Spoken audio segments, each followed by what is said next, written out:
No, we won't be out in them streets. Right. All right, here we go, everybody. It's the park. It's, again, looking at the map, you're probably saying to yourself, why does he keep putting up a drought map? Because we need the rain. We are down in terms of the reservoirs. We are down in terms of rainfall for the month in the last 30 days and just about slightly below normal for the year.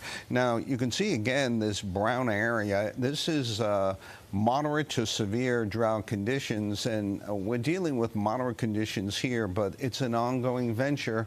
Remember, when you're down, it takes a while to get back up in terms of rain. 15, 46, and 54 degrees up to the north. You see the cloud line coming on across. It's going to be raining here in about 2 to 3 hours, maybe 4 hours or so. But let's make it light rain by 6, 7 o'clock, and then heavier rain by 8 o'clock, 9 o'clock, and then the heftiest between 9 and about 2, 3 a.m. Quick clearing after that. By about 3 a.m., this baby's over with. So it's a rainy night, okay? We dry it out for tomorrow. A little bit of moisture comes across. Could be a spritz Saturday, nothing to talk about. A good Sunday, and then Monday night and Tuesday, another event. 41, the rain tapers off late. 36 to 42 north and west.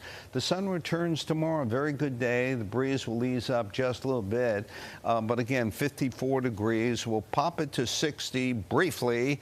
And then on Sunday, probably temperatures will really be noticeably chillier. We're going to be in the mid to upper 40s. The wind chill factor in the upper 30s, lower 40s. 58 on Monday. It's a rain event Monday night into Tuesday. Another rain event Wednesday night into Thursday. But it's play ball for your Yankees, and 52 and 38 degrees. So once again, a chilly start to the month and a couple of rain events much needed.